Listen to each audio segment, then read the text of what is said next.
We are back at Playhouse Square at the KeyBank State Theater, where we are in the theater with the co-creator, co-producer, co-writer of Back to the Future, all of the movies and the musical that is here in town. Bob Gale, thank you so much for being here with us today. It's a pleasure. It's a pleasure to be here. Yes. And I'm so excited because Back to the Future is so much a part of so many people's childhood, you know, watching it at movie theaters or catching it on TV every time. It really spans across generations. What do you think it is about the movies and the story that connects with so many people? Every child, when they're about 8 or 9 years old, they suddenly understand my parents were once kids. It's a cosmic moment. Yes. Because you say, oh, my parents are these godlike creatures, and then you realize, oh, wait a minute, they screwed up. And everybody wonders, what did my parents do on their first date? How did they get together? Did Dad ask Mom out? Did Mom ask Dad out? That's really Was interesting. it an accident? How did it all happen? So this is something that crosses all cultures, it crosses all races, all generations, because you're always going to be thinking about that stuff.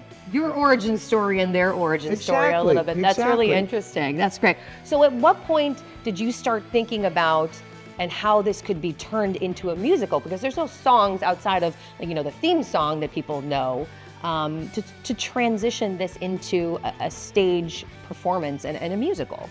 Well, first of all, Marty McFly does want to be a rock and roll star. That's true, good point. So we have a main character who wants to sing. Yeah. So that's really helpful. But the impetus for it was that Bob Zemeckis, my co-writer on the movie and who directed it, and his wife Leslie saw the producers in New York way back in 2005.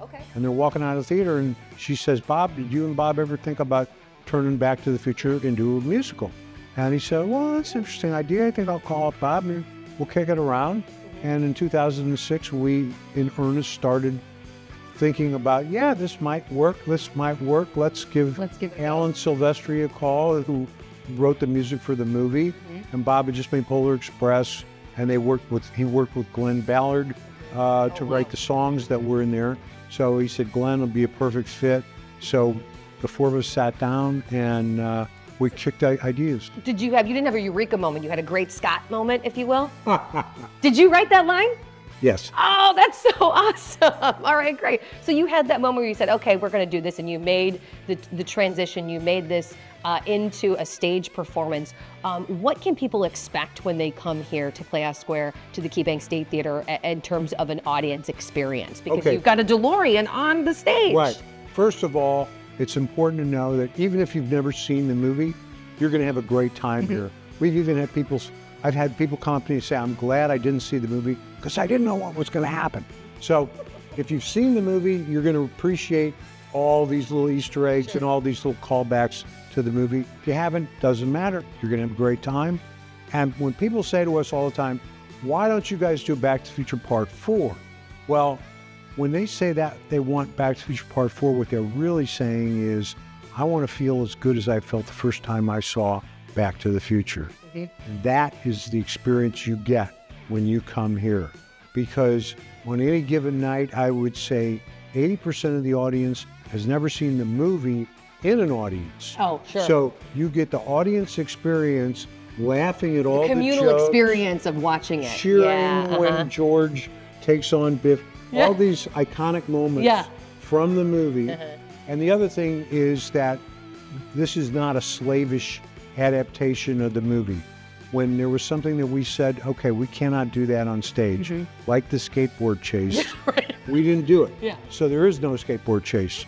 There's a callback to it, but there's no skateboard chase. Instead, there's this mayhem scene running around through the lunchroom, and it dramatically does the same thing, but it works on the stage. It works on the stage. So everything that we did works on the stage. Well, speaking of, Bob, I think I'm gonna go explore the DeLorean. I heard I can get inside. Thank you so much. We're really looking forward to checking out Back to the Future. Beautiful, thank you, Jen.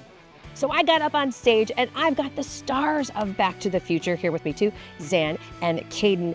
Tell me, how excited are you two about bringing this totally iconic set of stories to the stage? Oh my gosh, I'm absolutely thrilled, especially to do it here in Cleveland. Like, what a joy to perform on this stage. Yeah, It's beautiful. I'm so excited to kick off the tour here, to take it all across America, this iconic story, and to be playing Marty McFly is a dream come true. Like, that's the coolest sentence I've ever said. So. No pressure there, right? Yeah, no pressure. Right? Sorry, it's a line in the show. Yeah, that's right, it is, that's right, okay. So what about the movie connected for you and the story here on stage, too? Yeah, I mean, I grew up with the movie. I don't even remember the first time I saw it because my parents just were like, this is part of the fabric of your childhood, right? Yeah. And I mean, Marty's just like the coolest guy ever. I just, it's such an honor to be bringing him to life on stage. My roommate and I watched the movie over quarantine at like a drive-in movie theater, and we left and we were like, God, it's the coolest movie ever. So, and now here I am, which is so cool. So even if people are familiar with the story, the music is new. Yes. Talk about what kind of music people can expect. I mean, obviously from the dance scene with the guitar and everything. Johnny be good. Yes. What else can people expect in terms of music? Oh yeah, you can expect tons of the songs from the original movie, which makes it feel so sentimental. And then you have new exciting pieces of music for the stage version. So you get to come and experience that new Back to the Future feeling here on stage with us. Yeah. And there's something, is this like another character? Is the DeLorean like a character? Oh, did you not notice this behind it? Oh, this thing?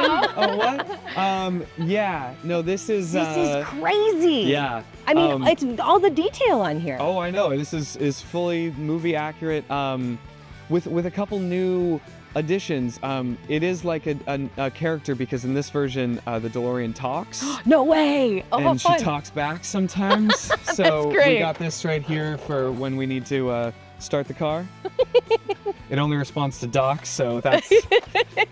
She doesn't like me very much. Oh, that's great. But yeah. So, but like you said, so accurate and stuff, and a little tight. Oh, yeah. A little tight. A little tight. I might have hit my head the first time I got in it, but yeah. Fun. All right. So I think, can I go in?